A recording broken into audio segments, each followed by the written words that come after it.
Yan. Good morning po. Salamat. Yan. Good morning po sa ating lahat. Ay, malungkot. Tigil na nga natin to. Yan. So, pwede po bang bigyan natin ng napakatamis ng ngiti ang ating Panginoon? Yan. Yun, napakatamis, no? Hold nyo lang po yung ngiti ninyo. Harap kayo sa katabi ninyo. At sabihin nyo, mas cute ako sa'yo. Ay, hindi. Good morning sa'yo. Yan, magandang umaga. Sinabi niyo talaga yun, mas cute ako sa'yo. Ayan. So, napakaganda po itong araw na to, no? At napakaganda po ng ating series topic. Sige. So, pwede ko po bang hilingan ng lahat na tumayo po? Basahin po natin yung ating passage ngayon, So, hilingin ko po muna yung mga kalalakihan na maunang magbasa, yung mga nasa red font, followed by yung mga ladies natin sa mga susunod na mga verses, no? Alternate po tayo. Basahin po natin sa Psalms 67. Ready? And read. And cause His face shine upon us. Ladies.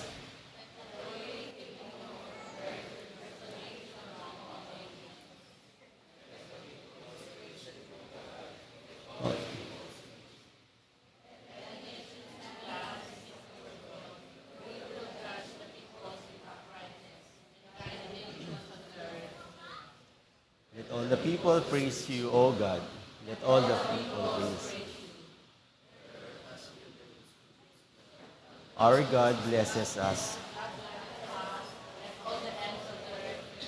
Okay, let us pray. Ama, maraming salamat po, Lord, sa napakagandang araw na to na ibinigay niyo po sa bawat isa po sa amin, Lord. Truly, Panginoon, na itong aming buhay, Panginoon, ay himala, Panginoon. At ito po ay pinagkakaloob niyo po sa amin, Panginoon. Kaya, Lord, we thank you, Panginoon, for this wonderful life. And right now, Lord, we pray, Panginoon, tulungan niyo po kami, Ama, na makita po namin ang inyong mensahe, Lord. Ano man po yung aming mga dala-dala ngayong araw na to, Panginoon, kung anumang kabigatan, anumang mga pumapasok sa aming mga isip, Lord. Lord, we rebuke any form of movement ng devil, Panginoon, at naway kayo lamang po ang maging tanging laman ng aming puso't isipan, Panginoon. At itong aming maririnig ngayong umagang ito, Lord, ay makapagpabago sa aming mga buhay. Salamat po, Panginoon, sa lahat. Love you, Lord. In Jesus' name we pray. Amen, amen. Sige po, pwede na po tayong magsiupo. Yan. Alam niyo po, meron pong isang pastor, no, na napakasipag po sa ministry at love na love niya po yung kanyang mga members. Pero alam niyo po, one time, meron pong isang isang member na nagkaroon ng tuberculosis, nagkaroon ng sakit. At nahaawa yung pastor, kaya dinalaw niya po sa hospital. Ngayon, so nung pagdating ni pastor dun sa hospital, tinabihan niya yung member niya, kinakausap niya. Pero habang kinakausap niya, nakita niya merong mani. May mani sa tabi niya. Mahilig sa mani itong pastor na to. So habang nag-uusap sila, kain yung pastor, yan. Tapos, alam niyo ba, yung member niya, talagang merong gustong sabihin kay pastor, pero hindi nakikinig si pastor dire-diretso siya talagang kwento. Naku, kapatid, alam niyo ba, ini-encourage ng pastor, kain lang na kain yung pastor. Alam nyo, naubos ni pastor yung mani. Yung ba sa inyo tumatawa, alam nyo na itong kwento na to Sabi ni pastor, kapatid, ang sarap nitong mani na to, lasang tsokolate, pero wala naman tsokolate. Pastor, yan po yung gusto kong sabihin sa inyo kanina pa, pero hindi po kayo nakikinig. Bakit ba, kapatid? Sinipsip ko na po yung tsokolate nung mani na yon. Yan. So kapatid, mahalaga po na tayo po yung makikinig, pakinggan po natin ang ating maririnig po ngayon dahil napakahalaga po na makinig tayo ng salita ng Panginoon para hindi po tayo makakain ng mani. Magkamali sa ating mga desisyon at talagang Holy Spirit lang tumulong sa atin. So ano ba ang ibig sabihin ng blessing? Yan. Ang sarap sana kung pwede ko kayong tanungin, So ano kaya ang ibig sabihin ng blessing? Meron pong mag-ina, itong nanay na to, si Mami, nag-grocery sila. So ang kanilang pera ay eksakto lamang po sa kanilang bibilin. Okay, panggatas, diaper, yun lang. Pero bago sila nagpunta ng grocery, pray si Mami, Lord, bless us. Wala na po talaga kaming kapera-pera. Ito na lang po. Pero wala po kami magagawa, kailangan namin mag-grocery. Bless us, Lord. Bigyan niyo kami ng blessing. At paglabas ng mag-ina, no, di sinuklian sila. Ngayon. Imbis na $1 ang natanggap nila, ang nakuha ng mami is $100. So, ibig sabihin, sobra yung sukli nung cashier. At nag-pray si mami, Lord, salamat po sa blessing na binigay mo sa akin. Yan. Blessing po ba yun? Alright. Pangalawa, oy, sino dito tumataya sa loto? Taas ang kamay, wag na mahiya. Ayan. So ito naman si Mami, bago tumaya sa loto, no? Lord, sana tumama ako sa loto. Pagpalain niyo po ako. At pag tumama ako sa loto, tutulong ako sa mahihirap. At yun na nga, nanalo si Mami sa loto. 30 million. Sino dito gusto ng 30 million? Uwe, wala tatas na kamay, oh. Nanalo siya ng 30 million. At kapag tayo nagkaroon ng 30 million, ano mangyari? Wow, solve na lahat ng problema at punong-puno ka daw ng, blessing. At ang nangyari kay Mami, ang daming humingi ng tulong sa kanya, tinulungan niya, at yung mga anak niya, dahil sa dami ng pera, natutong mag-drugs.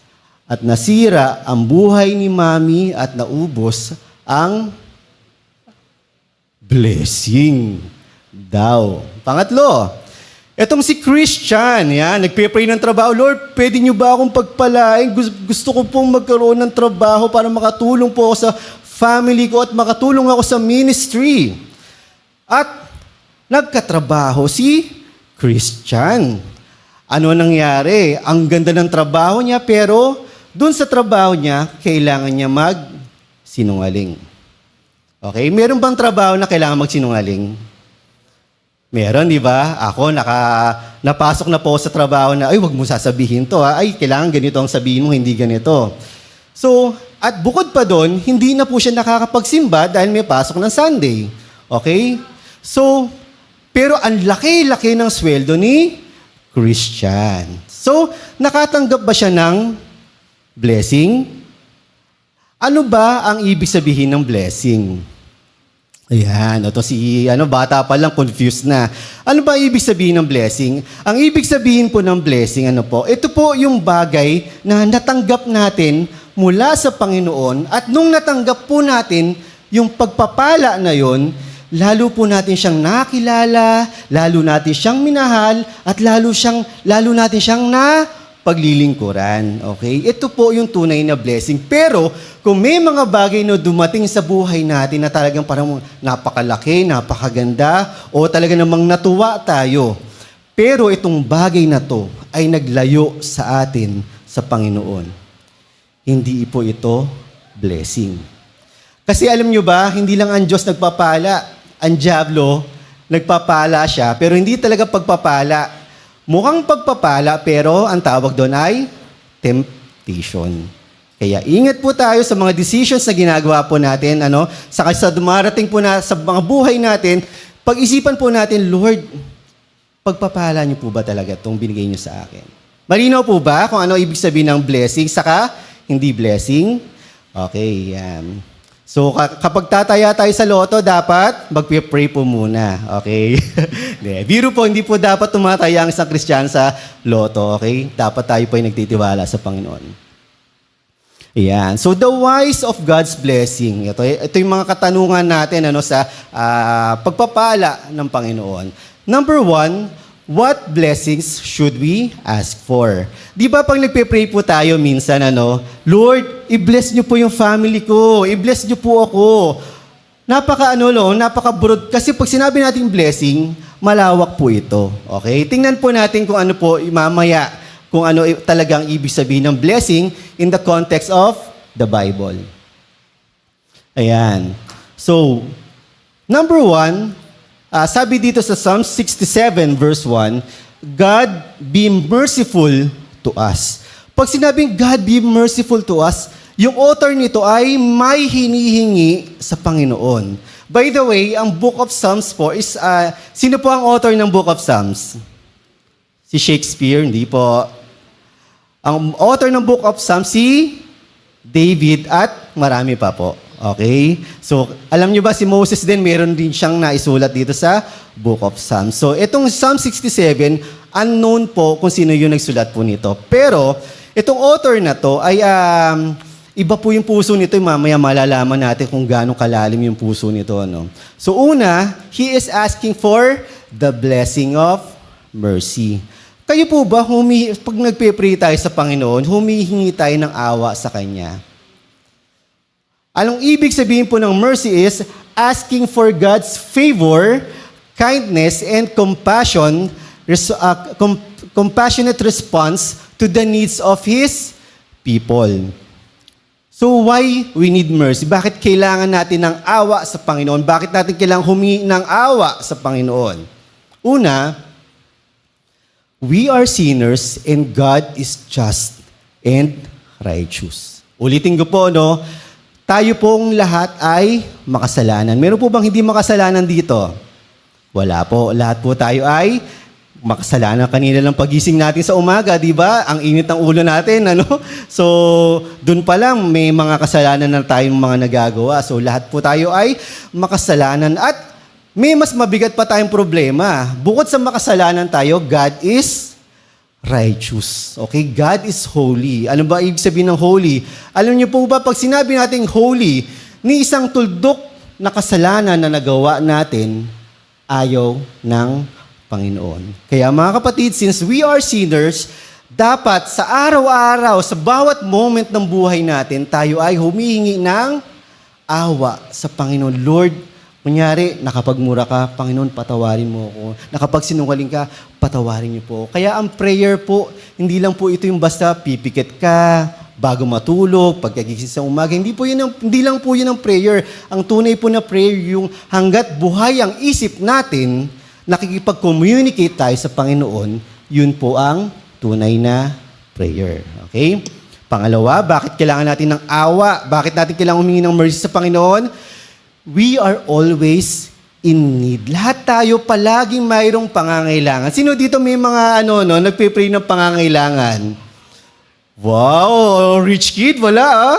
Ayan. Sino dito ang maraming pangangailangan? Taas ang kamay! Alright, di ba? Si nanay, ako po. Ayan. So, ang pangangailangan po natin sa buhay ay hindi po yan natatapos. Kahit po mga mayayaman, marami rin po silang pangangailangan. Okay? So, kailangan natin ng awa ng Panginoon dahil marami tayong pangangailangan. And the good news is, God owns everything.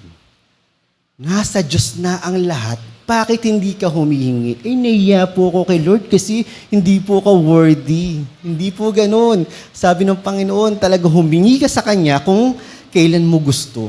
Lalong-lalo na ang awa. And last, we always fail, but God is kind and compassionate. Sino dito nagkamali na? Diba? Marami tayong mga decisions na nagagawang mali, okay, sa buhay. Kaya, Lord, nag-fail na naman ako. Lord, maawa kayo sa akin. Tulungan mo akong makarecover dito sa aking pagkakamali. Dahil ang daming consequences na nangyayari. So, anong gagawin ng Panginoon? Dahil ang Diyos ay compassionate, tutulungan tayo ng Panginoon. Naranasan niyo na bang tulungan ka ng Panginoon? Naranasan na po ba natin? Ang sarap po ng pakiramdam, di ba, na kapag mismo ang Diyos ang tumulong sa atin, ramdam natin, buhay talaga ang Diyos. Buhay pa ang Diyos? Praise God. So pangalawa na dapat nating hilingin, sabi dito, and bless us. Okay? Lord, bigyan mo ako ng awa, bigyan mo kami ng awa. At Panginoon, i-bless niyo po ako. So ito na ibig sabihin ng blessing. Pag titingnan lang natin sa dictionary, ang ibig sabihin po ng blessing is God's favor and protection. Yan. So yan po ang ibig sabihin ng blessing sa dictionary. Pero kapag tayo ay mag-aaral ng Bible, mauunawaan talaga natin kung ano ang ibig sabihin ng mga salita sa Bible. Kita niyo to. Yung blessing, ang original language niya is, ano basa dito? Beraka. Okay, ang pronunciation dyan is beraukaw. Okay, ang layo ano, pero Hebrew word po kasi yan. Yeah. So maganda po minsan nakakarinig po tayo ng mga ganyan para dagdag kaalaman po sa atin. Ano. So ang ibig sabihin po ng blessing sa Bible, ilang beses pong binanggit ang blessing na may iba't iba pong pahayag po or meaning. So ibig sabihin ng blessing, praise of God. Di ba mayroong kanta na bless the Lord, O my soul. Di ba sa Psalms yun. So pagpalain ng iyong pangalan. So dito, isa ito sa mga ibig sabihin ng blessing. Pangalawa, ang blessing ay prosperity. Sino dito gusto ng prosperity? Ang prosperity po ay hindi lang po pera, di ba? Halimbawa, meron kang ministry. Pinagpipray ka, Lord, pagpalain po, make this ministry prosperous. So, tutulungan ka ng Panginoon na ito ay lumago. Okay? Kaya pag narinig natin yung prosperity, hindi lang po ito pera. Okay? Ito po yung tinutulungan kang palaguin ng Panginoon kung ano yung itinatanim mo. Ayan. So, ang isa sa mga ibig sabihin ng blessing is treaty of peace. Ayan. And a gift of present. So, ito po yung mga yung mga supporting verses. Pwede nyo pong i-check. So, yung treaty of peace, ito po, alam nyo po, ako personally, di bali nang wala tong tatlong to, basta meron akong kapayapaan. Bakit? Di ba ang sarap-sarap humarap sa buhay kapag kahit ang dami-dami mo ng problema, pero nakakatulog ka ng masarap. Di ba? O sabihin natin, nasa iyo na lahat ng bagay, hindi ka naman makatulog. Ako nga, dumating ako sa punto na isip sa problema na kabi-kabila hanggang sumuko na ako. Lord, napapagod. Umiiyak po ako dito Lord, napapagod na po ako. Tulungan mo po ako. Alam niyo po, yung still small voice sa akin ng Panginoon, anak, matulog ka na.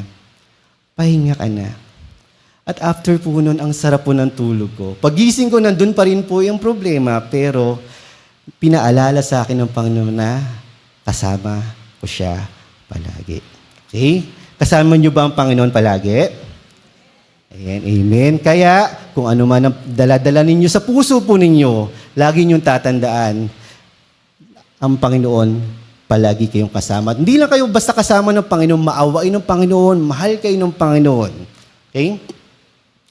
Ito, and cause His face to shine upon us. Ano ibig sabihin ng to shine upon us? Sino dito yung mga may asawa? Yan, yung may mga asawa, taas ang kamay. Alright. Naalala niyo pa nung first time yung nakita yung iyong yung asawa yung hindi niyo pa siya asawa, yung first time mo siyang nakita. Yan. Nagliliwanag ba yung kanyang mga mukha? O naglilimahid? Ayan, di ba? Noong una mong makita yung crush mo, talagang parang may paru-paro sa sa tiyan mo. Pero alam nyo, itong, Lord, cause your face to shine upon me. Ang ibig sabihin po nito, yung minsan kasi, naalala nyo po ba yung kwento ng prodigal son? Yung prodigal son, ito yung may anak siya, na mayaman sila, pero yung ginawa ng anak niya, kinuha lahat ng pera niya, yung pamana niya, at umalis siya sa bahay at nagpakasaya. At naubos ang pera niya, nagsisi siya, bumalik siya sa tatay niya, at gusto niya maglingkod na lang sa tatay niya, hindi bilang maging anak. Pero, nung pagbalik ng anak, ano ang naging reaksyon ng tatay? Nag-shine ang muka ng tatay dahil yung kanyang anak na patay na bumalik sa kanya. Kaya kapatid, tandaan po natin, hingi tayo na sa Panginoon ng blessing of compassion. Lord, maawa ka sa akin kasi palagi po ako nagkakamali over and over again. Palagi po ba tayo nagkakamali? Palagi po ba natin nasasaktan ng Panginoon? So, kailangan po nating humingi ng blessing of compassion. Okay? So, ang sarap po na kapag humihingi tayo ng sorry sa Panginoon, nakangiti siya sa atin at hindi na po tayo sinusumbatan ng Panginoon. Ikaw kasi tigas sa ulo, sinabihan na kita, pinaalalahan na kita, wala pong gano'n ng Panginoon. Pag sinabi ng Panginoon na patatawarin kita, anak, patatawarin kita at yung mga kasalanan mo, kapag hiningi mo talaga ng tawad, erase na siya sa akin. Okay? Parang sa mag-asawa, Sa mag-asawa, di ba yung mga asawa natin, pag humingi tayo ng sorry sa mga asawa natin, wala nang sumbat na maririnig. Amen po ba? Labas sa ilong. Amen. Alright, yan. So ito, no, matatapos na po, tambis natin, ano? Matatapos na po kagad tayo. Yan. So number 2, why do we ask for blessings? Kanina, humingi ka ng pagpapala. Hingi tayo ng pagpapala at hinimay-himay po natin kung ano ba yung mga pagpapala ngayon. Pero ngayon, naiintindihan po ba natin kung bakit tayo kailangang humingi ng blessing? Tanungin niyo yung sarili niyo, bakit nga ba ako humingi ng blessing? Hingi ako ng hingi sa Panginoon. Bakit ba ako humihingi ng blessing sa Panginoon? Okay? Yan. Pwede po ba nating basahin itong Psalms 67 verse 2? Ready? Read.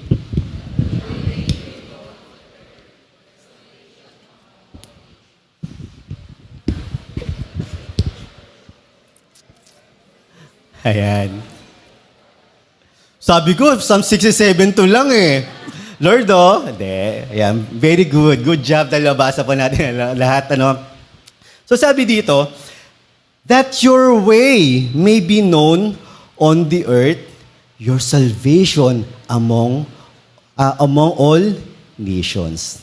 Ito, ako na-amaze ako dito sa passage na to. Na yung author na nagsulat nito, humihingi siya ng pagpapala sa Panginoon. Hindi para sa sarili niya. Di ba tayo, pag humihingi tayo ng blessing sa Panginoon dahil meron tayong pangangailangan, humihingi tayo ng blessing sa Panginoon dahil for our own personal needs. Pero itong author na ito, humihingi siya ng pagpapala sa Panginoon dahil gusto niyang makarating yung mga pagpapala na ibinigay sa kanya ng Panginoon sa ibang mga tao. Tayo po ba, pag humingi tayo ng blessing, iniisip po ba natin yung ibang tao? Yan, okay. Tingnan natin dito, Ito, medyo i-ibahin naman natin ang pagpapaliwanag ko dito. So, ipapaliwanag ko siya base sa kung ano yung nararamdaman ng author. Dito sa Psalm 67 verse 2. Ito yung unselfish prayer ng author na to. Lord, bless me so that they may see you are alive in my personal life. Lord, pagpalain mo ko para makita ng mga tao nakapaligid sa akin, para makita ng aking mga mahal sa buhay, para makita ng maraming tao na totoo kayo sa buhay ko. Kasi minsan, sa buhay natin, hindi makita na kumikilos ang Diyos. Iba sa mga desisyon natin, sa buhay natin, kung paano tayo mamuhay, hindi nakikita si Kristo. Pero itong tao na to, Lord, pagpalain mo ko para itong mga pagpapala na ibinigay mo sa akin, gagamitin ko po ito, Panginoon, para makita nila na kayo ay buhay sa buhay ko. Kaya kahit hindi pa nag-share itong tao na to, yung buhay niya pa lang, napakaganda ng patotoo dahil si Kristo ay buhay sa buhay ng tao na to. Nakuha po ba natin? Pangalawa, Lord, bless me so I can be a blessing to other people. Lord, ito kanina, personal testimony. Ngayon, Lord, pagpalain mo ko para yung mga dumadaan sa akin pagpapala, padaanin mo lang to sa mga kamay ko dahil ibibigay ko ito sa mga tao na kailangan makapakinig ng salita niya. Sa mga tao na nahihirapan. Kaya mga kapatid, wag lang po nating isipin na pera ang sinasabi po dito. Hindi lang po material blessing. Dahil pwedeng blessing ng kalakasan, pwedeng blessing ng kung yung mga skills mo, maitulong natin sa ibang tao. Ito yun. Lord, bless me so I can bless those people who share your word. Ito, hindi ko lang alam kung marami sa atin or iilan lang. Itong tao na to, mayroong puso para tumulong sa mga missionaries. Tayo po ba, mayroon tayong puso para tumulong sa mga manggagawa ng ating Panginoon. Alam niyo po, napakarami ko ng kwento na narinig na maraming missionaries na hirap sa buhay, walang mapakain sa kanilang mga anak. Pumupunta sa iba't ibang lugar, nag-share ng salita ng Panginoon na walang dalang pera. Tinitiis ang gutom, ang sapatos sira-sira. Pero, nanglilimos ba sila sa atin? Nanghihingi ba sila sa atin? Anong ginagawa nila? Nagtitiwala lang sila sa Panginoon. Pero ano ang ginagawa ng bawat isa sa atin? Nakikita ba natin yun? Ipag-pray natin sa Panginoon na magkaroon tayo ng puso na katulad nitong author na to na, Lord, tulungan mo ko na itong mga tao na naglilingkod sa inyo na masuportahan ko rin. Kaya mga kapatid, po, hindi lang po natin alam, hindi lang po dito sa Pilipinas, pati maging sa ibang bansa. Alam niyo bang sa Ukraine, tumutulong po tayo dyan. At sa China, marami po tayong mga secret missionaries dyan. Huwag natin pagsasabi. Pero, totoo po yun. Kaya, I encourage each one of us. Hindi lang po tayo basta sumuporta dito sa satellite church natin. Sumuporta rin po tayo sa iba nating manggagawa. At meron rin po tayong campus missionary po dito, si Brother. So, kailangan rin po ng suporta ng ating mga kapatid. Alam nyo ba, na Brother Paul, hindi ako magaling mag-share ng gospel, hindi ako makapag-share talaga. Alam nyo kapatid, tumulong ka lang sa mga missionaries, nagiging part ka na ng pag-share nila ng gospel, ng salita ng Panginoon sa maraming tao. So sana kausapin ng Panginoon ng puso ng bawat isa po sa atin na sumuporta po sa mga missionaries natin. And then last, Lord, bless me because so that I can share your love to many. Lord, pagpalain mo ako para mapakita ko dito sa mga tao na to na mahal ko sila at mahal mo sila. Okay? Yan. So sana yung puso natin ay maging katulad nito, no? Do you know one of the main reasons why sharing the gospel is difficult today? Alam nyo, ako na-encounter ko to, ang hirap pong mag-share ng gospel sa panahon ngayon. Alam nyo ba kung bakit? Ito example po, meron akong ka-D-group na nasa Australia na ngayon. Siya ay, doon sa trabaho niya, meron siyang sinira ng gospel. Sinishare niya. Sabi nung yung kinakausap niya, Ma'am, Christian ka ba? Pilipino rin eh. Christian ka ba? Ay, oo. Alam niyo ang tanong nung sineshare niya, anong klaseng Christian po? Kayo po ba yung mahilig mag-condemn? Kayo po ba yung mahilig mag-judge? Alam niyo, ang sakit-sakit po sa akin nun, na gano'n na pala ang tingin ng tao sa maraming Kristiyano. Sabi po dito sa Matthew 5:16, in the same way, let your light shine before others so that they may see your good works and give glory to your Father who is in heaven. Mga kapatid, ang hirap mag-share. Alam niyo, isa sa pinakamahirap share ng gospel ay yung mga kamag-anak. Bakit? Kasi kilala tayo ng mga kamag-anak natin. Amen po ba? Amen! Parang proud po tayo. Amen! Ayan. Pero kapatid, kahit ganun, hindi pa po hulian lahat. Mas maganda nga yun ang pangit ng testimony mo dati, chismosa, palamura, palasugal. Pero, nung nakakilala ka sa Panginoon, unti-unti nababago ka. Kapag ganun po ang buhay po natin, mas madali po tayong makakapag-share sa mga mahal natin sa buhay. Dahil, may iba dito sa ate ko, may iba dito sa tita ko, may nagbago. Ano kaya? Kaya pag nag-share ka sa kanya, pakikinggan kanya. Pero kung ayaw kang pakinggan hanggang ngayon, ano ang meron? Tanungin natin yung ating mga sarili. Okay? So ito ito yung mga yung mga missionaries natin. Actually napakarami po pero pumili lang po ako ng ilan. Hindi na po tayo lalayo, unang-una po si Apostle Paul.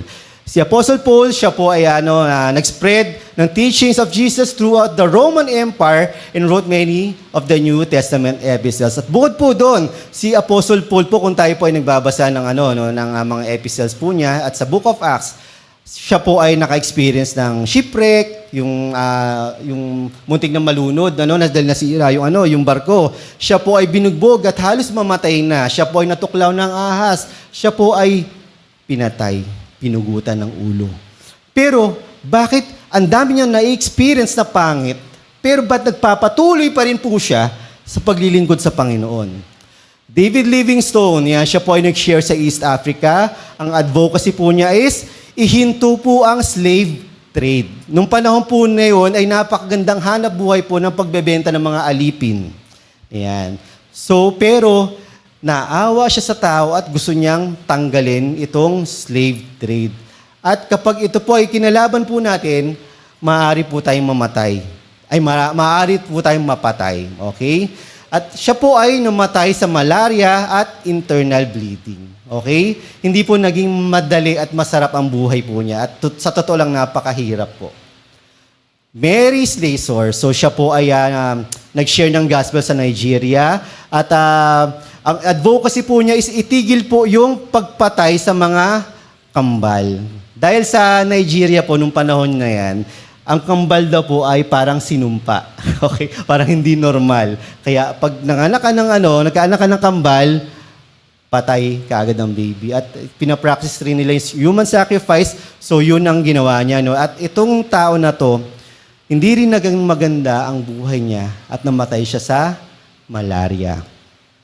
Jim Elliot, ito isa pinaka-favorite kong missionary, si Jim Elliot. Mahabang story na to, pero siya po ay meron po siyang 5 mga kasama na gusto po nilang mag-share sa Waorani people. Ito po yung sa Ecuador. Ito pong mga Waorani people, pag may dumayo po sa kanila, anong ginagawa nila? Pinapatay po nila kaagad. Pero ang puso po nito, hindi ako papayag. Kasi kapag natakot ang mga missionaries na pumunta dito sa mga taong na to, walang maghahatid ng salita ng Panginoon sa mga taong ito. At mapupunta sila sa impyerno. Kaya anong ginawa niya? Kahit alam niya na pwede silang patayin, pumunta pa rin sila. Ano nangyari? Sinibat sila. Pinagpapatay itong 5. Nang hindi sila nakakapag-share ng gospel. Pero ano nangyari? Yung mga asawa nila, yung mga asawa ng mga namatay, pati yung mga anak nila, bumalik doon sa lugar. At ngayon, Kristiyano na itong mga tribo na to. Pwede po ba natin palakpakan ng ating Panginoon? Kita ninyo, no? Kapag tayo tumutulong sa mga missionaries na katulad nito, saan nakakarating ang pera natin? Saan nakakarating ang mga prayers natin? Sa kasuluk-sulukan ng mundong ito. Kahit nagbigay ka ng 20 pesos, yung 20 pesos na ibinigay ninyo, maaring bumili yung missionary ng Skyflix, diba? Na ano yung gutom niya. Kita ninyo, malaki ang maitutulong natin, lalo na ating mga panalangin. Ano ang meron sa mga tao na to na kahit mahirap yung kanilang pagdadaanan, kahit na hindi sila magiging mayaman. Di ba marami sa atin, ang gusto natin magtrabaho tayo para umasenso, para magkaroon ng magandang buhay, nag-exercise tayo para lumakas ang ating mga katawan. Pero itong mga tao na to, hindi yun ang goal nila sa buhay. What do these people have in common? Anong meron sa kanila na wala tayo na nagagawa nila maglingkod kahit hirap ang buhay nila? Una, faith and obedience to the Great Commission. Naiintindihan nila kung ano ang Great Commission. Ano ang Great Commission? Ano? Para yumaman? Ang Great Commission is, go ye therefore teach all nation. Mag-disciple tayo. Okay? Kaya dito pa lang, ang bawat isa po sa atin, pwede po tayong maging missionary. Okay? Una, at kung wala ka pang D-group ka. Kapag alam mo na tumatatag ka na sa pananampalataya, mag-D-group leader ka. Dahil kapag nag-D-group leader ka, mayroong mga tao na bibigay sa'yo, na i-encourage mo, at itong mga tao na to, later on, sila naman na mag-i-encourage ng ibang tao. Ayaw nyo ba yun? Kaya mga kapatid, kung wala ka pang D-group leader, simulan mo muna doon. Ay, kung wala ka pang D-group, simulan mo muna doon. Pero pag alam mo na ikaw ay unti-unti na lumalago, sumagot tayo sa panawagan ng Panginoon na tayo ay mag-disciple din. Ayun. Yan. Number 2, ano ang meron itong mga tao na to? Love for God and others. Mahal na mahal nila ang Diyos. Kaya, Lord, gagawin ko to para sa'yo. Kahit mahirap, gagawin ko to para sa'yo. Pangatlo, they know and accepted their personal calling and purpose. Alam nila kung ano yung ginagawa nila. Alam nila kung ano yung pinapagawa sa kanila ng Panginoon. Tayo ba na nandito, alam nyo ba kung ano ang purpose nyo sa buhay? Brother Paul, ang purpose ng Panginoon sa buhay ko ay alagaan ang aking pamilya. Ang purpose po ng Panginoon sa akin ay magkaroon ng magandang trabaho para makatulong sa mahihirap. Maganda po yun.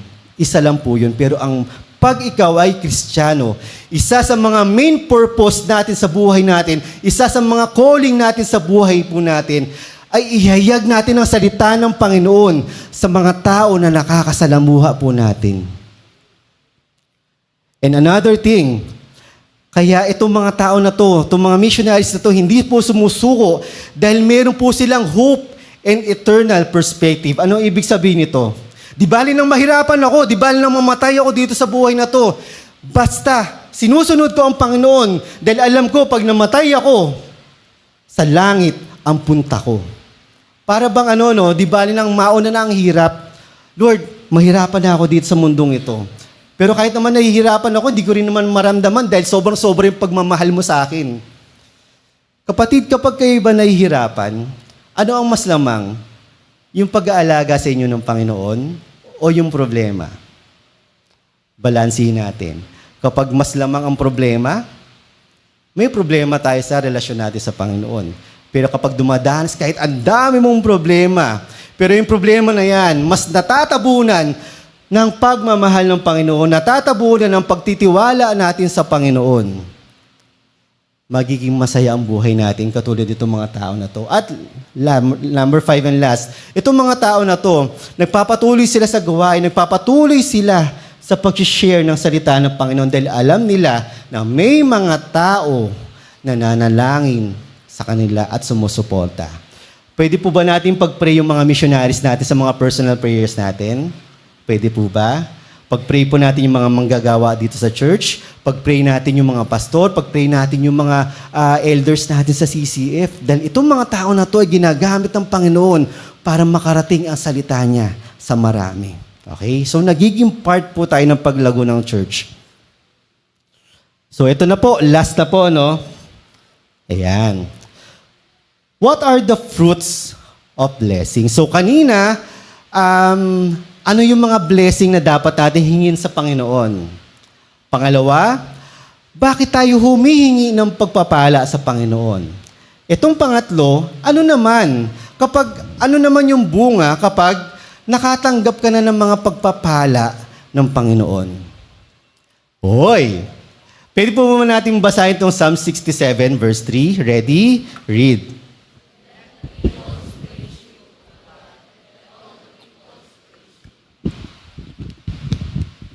Yan. Kung mapapansin natin yung people, merong S. Peoples. Ibig sabihin po niyan, grupo ng mga tao, iba't ibang tribo, iba't ibang lahi, kaya siya peoples. Kung mapapansin ninyo, let the peoples praise you, O God. At pinulit pa ulit, let all the peoples praise you. Alam niyo kung bakit siya inuulit? Sino dito ang mahilig sa halo-halo? Ayan. Sino dito ang kakain ng halo-halo dahil natakam ka sa picture? Oy, kita-kita tayo sa Chowking mamaya. Ayan. Di ba? Kapag masarap ang halo-halo, dudurugin mo at umaapaw na yung gatas. At pag subo natin, una mong nasubo, yung leche flan, saka yung ube. Wow! Pag subo natin, anong unang maging expression natin? Sarap! Subo ka, no? Tapos subo ka ulit. Sarap talaga, sarap nitong halo-halo na to. Hanggang sa naubos mo na yung halo-halo, paulit-ulit mo siyang sinasabi na, sarap. Di ba? So, alam nyo, sinasabi ng author na to na paulit-ulit itong bagay na to. Let the people praise you dahil ito ang laman ng puso niya. Ito yung nararamdaman niya. Okay? So, Panginoon, pwede ba na lahat ng tao purihin ka? Sabi dito, no, inulit, let all the peoples praise you. Our desires should be in harmony with the heart of God. So, alam kong sarap pakinggan, no, na kapag iisa ang puso mo at puso ng Panginoon. Pwede ba yung Brother Paul? Diyos siya. Iisa kami ng puso.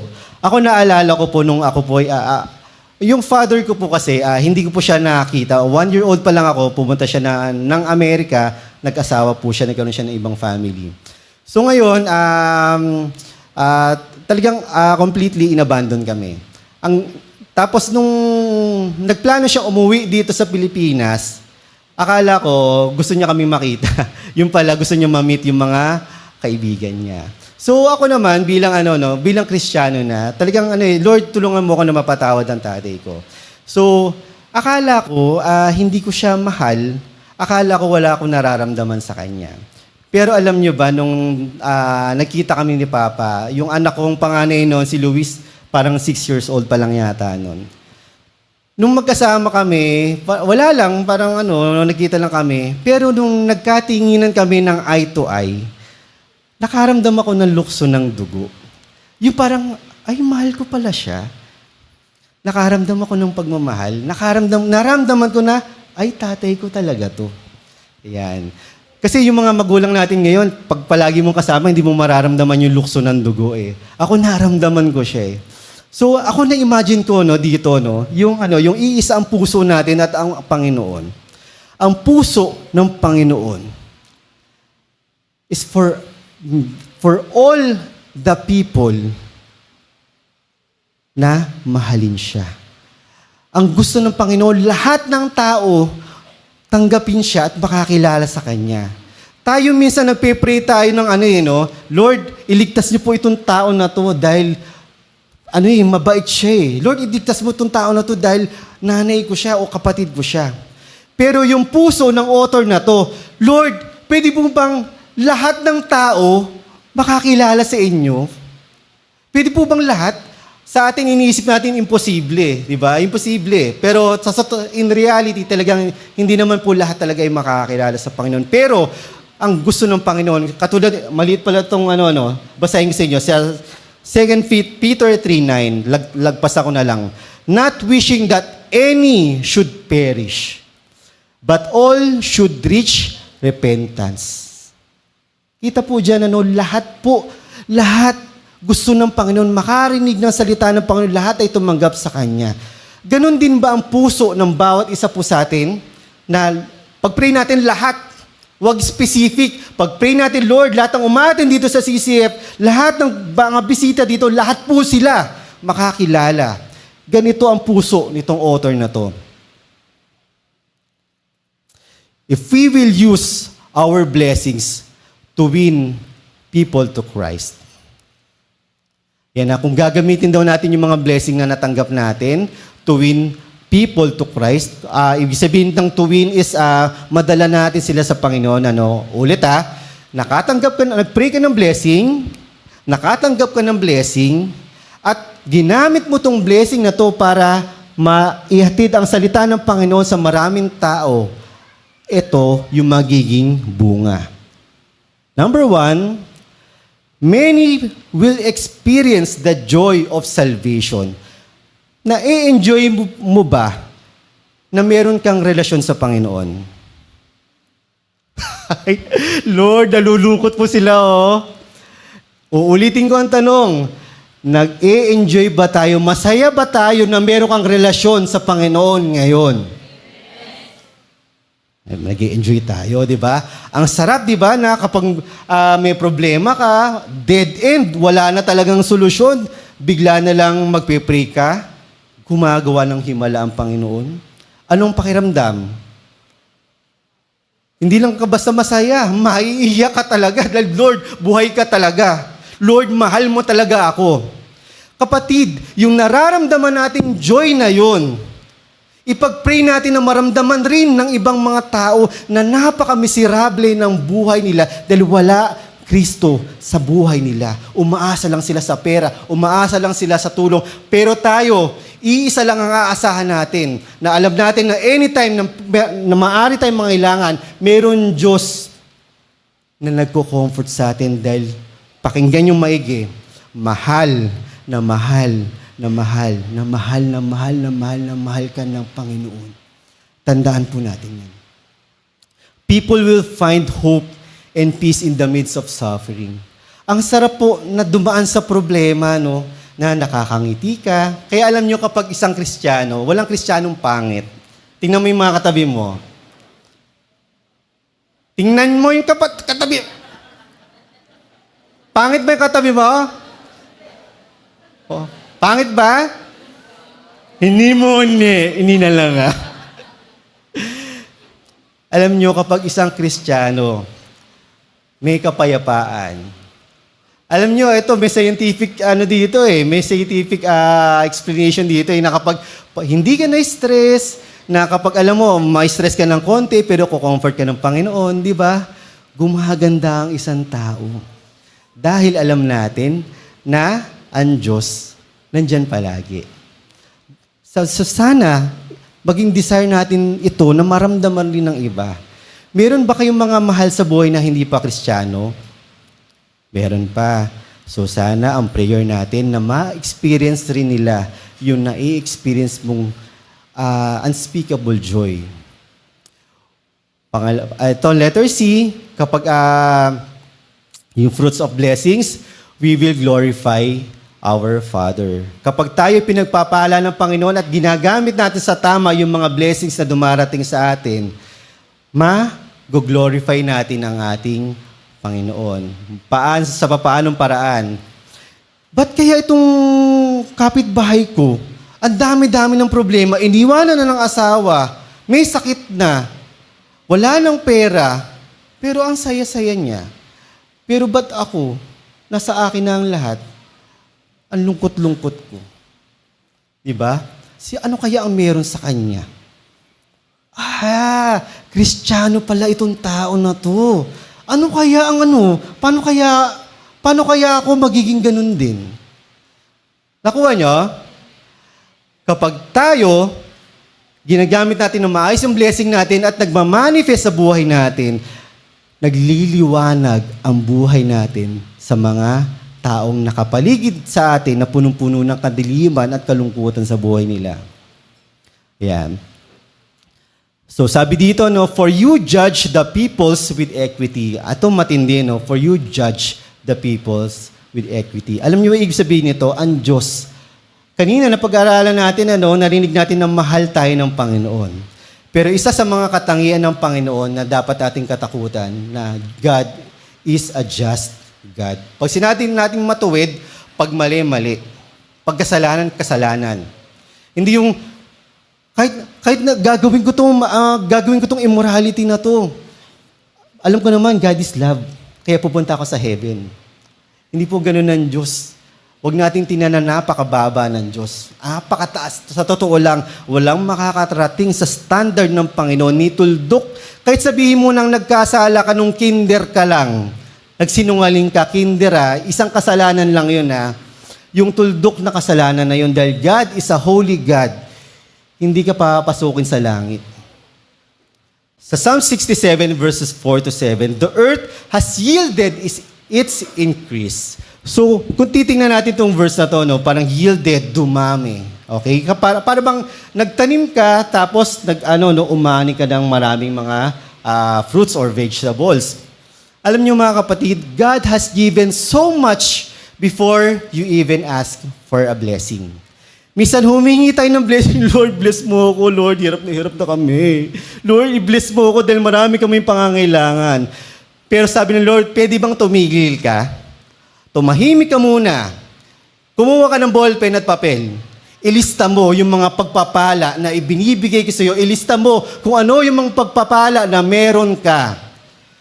Kapatid, baka kulang yung isang notebook. Sa dami ng pagpapala na meron tayo. Lalong-lalo na kapag tayo ay nagtatapat sa Panginoon. Kapag nagtatapat ka sa Panginoon, hindi papayag si Lord na itong anak ko, mahal talaga ako. Itong anak ko, naglilingkod sa akin. Itong anak ko, nag-share ng gospel. Hindi ako papayag na hindi ko pagpapalain itong tao na to. At ang pagpapala, hindi lang po pera. Okay? Ako, ang isa sa mga pagpapala na pinakagusto ko, katulad ng nabanggit ko kanina, yung kapayapaan. Ito, no? The earth has yielded its increase. God, our God, shall bless us. Kapatid, again, uulitin ko sa'yo, mahal ka ng Panginoon. Kaya, hingi ka ng pagpapala. Yung iba sa atin, nahihiya ng humingi ng pagpapala kasi hingi ka ng hingi eh. Lagi ka nalang humihingi. Parang sa pamilya natin, dumadating ka sa punto na nahihiya ka ng humingi kasi hingi ka ng hingi. Binibigyan ka naman palagi, nahihiya ka na. Pero ang Diyos, walang ganong konsepto ang Diyos. Ang gusto ng Diyos, parang bata, childlike faith, humingi ka lang na humingi sa Panginoon. Hindi naman ibibigay ng Panginoon lahat eh. Dahil mas pabor nga sa atin yon na hindi ibigay ng Panginoon lahat dahil may mga prayers tayo na makakasama para sa atin. Okay? Pero again, ask for blessing. Anak ka niya eh. Mahal ka niya eh. Yung anak ka niya, dapat mayroon tayong relasyon sa Panginoon na we have accepted Jesus Christ as our Lord and personal Savior. And last, ito tapos na po tayo. Let all the ends of the earth fear Him. Isa sa mga prayer natin na, Lord, pwede po ba na lahat ng tao, lahat ng kamag-anak ko, lahat ng kaopisina ko, magkaroon ng takot sa iyo. Kaya ito, share God's love and help those who spread it. So, ibig sabihin, i-share natin yung pagmamahal ng Panginoon. Kung meron kang nakakatabi, hindi naman palagi kailangan mong isabihin yung talagang yung salvation, yung gospel. Minsan, kailangan lang talaga natin i-share si Jesus Christ eh. Kung gaano siya naging mabuti sa'yo, kung gaano siyang, paano kanya tinutulungan, yun lang eh. Unti-unti, palagi natin kausapin ng tao na gusto natin makakilala sa Panginoon kung paano mo siya na-experience. At later on, lalambot ang puso niyan. At sana dumating siya sa pagkakataon na makakilala siya sa Panginoon.